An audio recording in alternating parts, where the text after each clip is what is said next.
Livre demanda atrapalha o sono do bebê? Eu sou Camila Bamberg, criadora do Mundo de Mãe. E aqui, informação acolhe e transforma a sua vivência materna.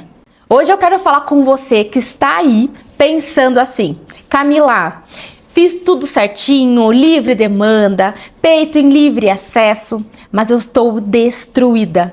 Será que isso não está atrapalhando o sono do meu bebê? E o meu também? Talvez você esteja vivendo algo assim. Bebê mama 1000 vezes à noite. Você sente que virou um peito ambulante. Todo mundo dando palpite. Tem que pôr no horário, 3 em 3 horas. Esse negócio de livre demanda está estragando o sono. E aí você fica no meio. Quer proteger a amamentação, mas também quer dormir. Quer ter um momento, pelo menos um mínimo de paz. E nesse vídeo eu vou te mostrar o que é livre demanda de verdade, não a caricatura que o povo faz, o que a ciência mostra sobre amamentar versus o sono do bebê. Quando a livre demanda vira um tudo é peito que suga a mãe, e como achar o caminho do meio, respeitar os sinais do bebê e organizar uma rotina que proteja o sono da família. Não é um vídeo para romantizar mãe virando zumbi. É para botar luz, ciência e acolhimento nessa discussão toda. E o que é livre demanda de verdade? Do ponto de vista científico, quando a gente fala em livre demanda, a gente está falando de responder aos sinais de fome do bebê, quando o bebê está com boquinha procurando aberta, mão na boca, inquietação. Ou, então, oferecer o peito sempre que ele mostrar esses sinais, sem prender em um horário rígido, de 3 em 3 horas. A Organização Mundial da Saúde, a Academia de Pediatria Americana e a Academia também de Amamentação orientam que recém-nascidos mamem em torno de 8 a 12 vezes em 24 horas, muitas vezes sem intervalo certinho, sendo alimentados ao perceber os sinais e não só pelo relógio. Então, livre demanda saudável é olhar para o bebê, entender os sinais, responder com o peito, o colo, aconchego. E o que a livre demanda não é? Bebê pendurado o dia inteiro no peito por desespero, peito usado como única resposta para tudo, fome, sono, tédio, dor, qualquer choro. Mãe ignorando os próprios limites físicos e emocionais porque tem que aguentar, é livre demanda. A ciência chama isso de alimentação responsiva. O bebê comunica, o adulto responde de forma sensível, respeitando o bebê e o cuidador. E por que isso é tão importante?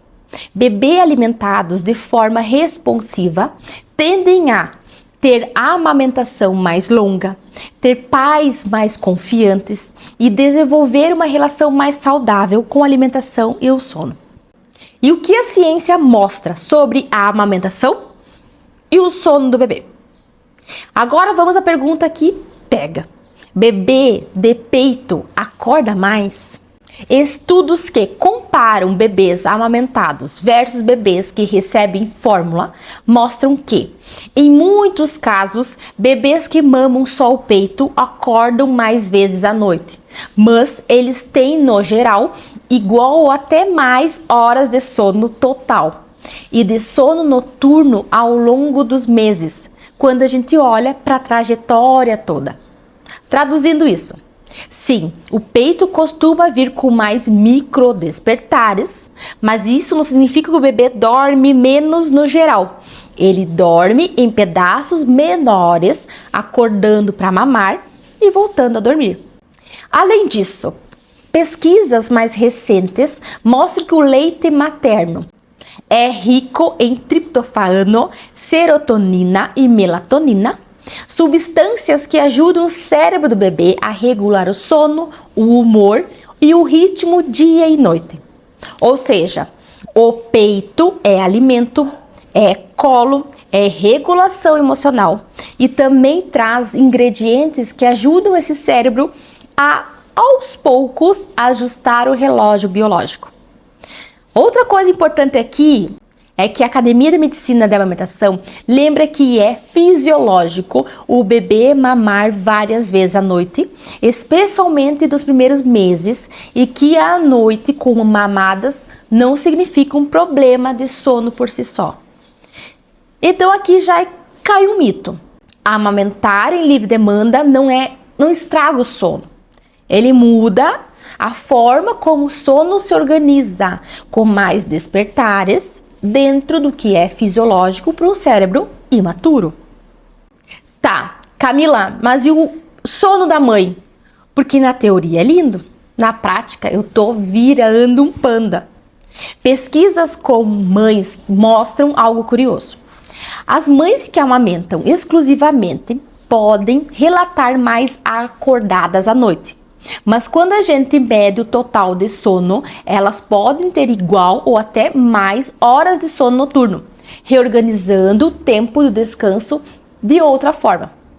E alguns estudos sugerem que o ato de amamentar libera ocitocina, que ajuda a relaxar, e que quando a família organiza um ambiente seguro para o binômio mãe e filho, o peito pode até facilitar a volta ao dormir depois da mamada.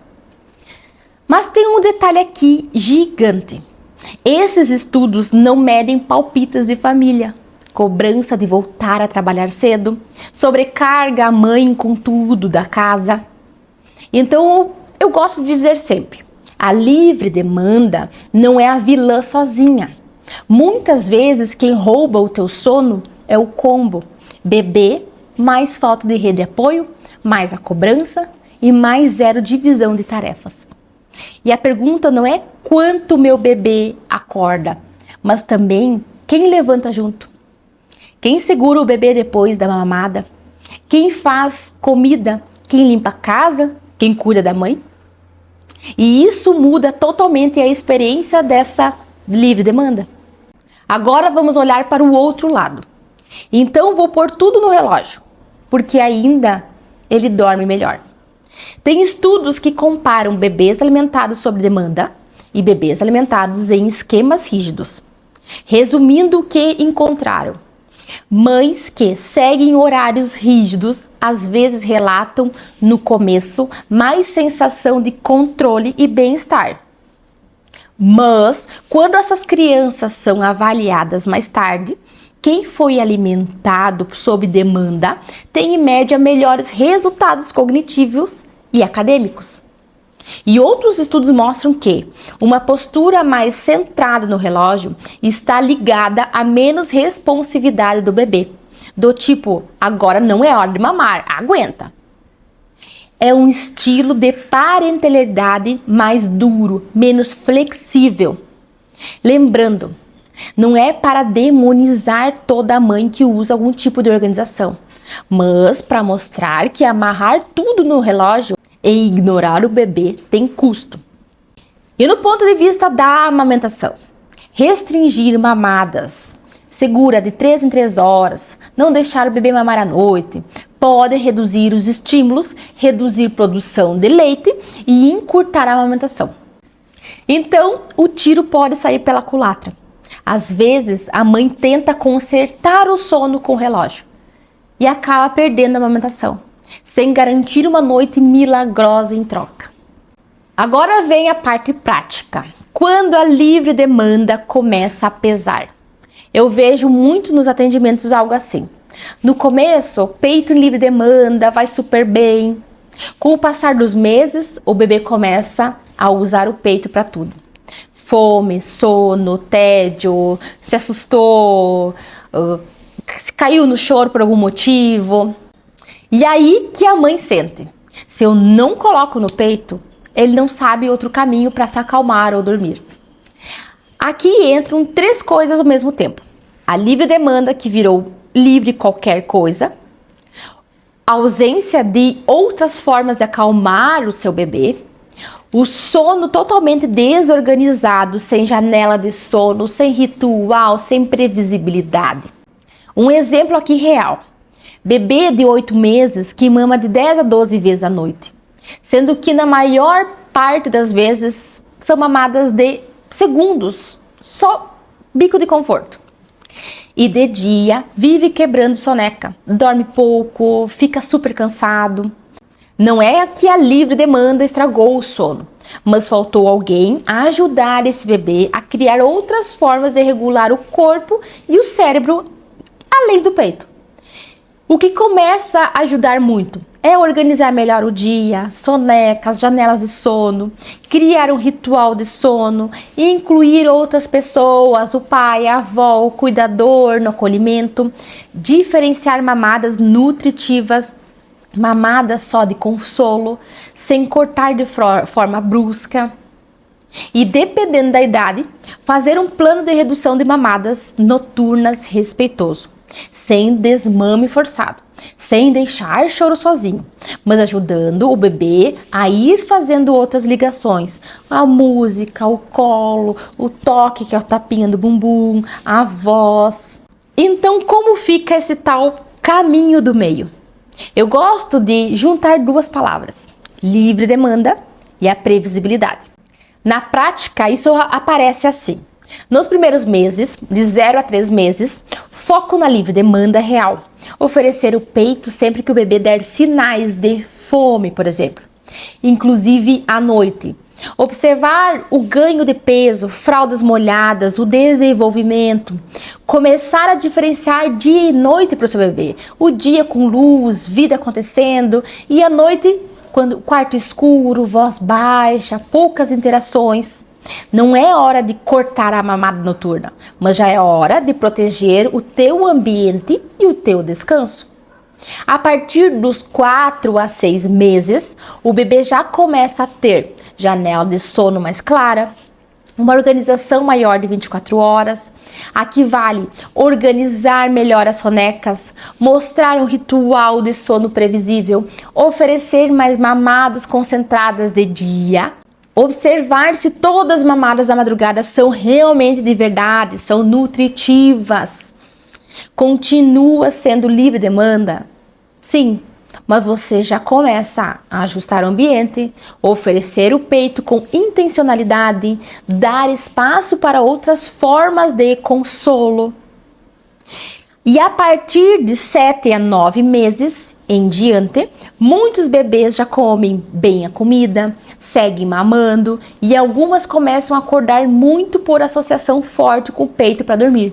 Aqui o caminho pode incluir manter livre demanda de dia e, se a família estiver sofrendo com a noite, construir um plano gentil de reorganização das mamadas noturnas, que pode ser reduzir os minutos de cada mamada, pular uma mamada com o apoio de outro cuidador, trocar algumas mamadas por colo, música, sempre com respeito e tempo, não do dia para a noite.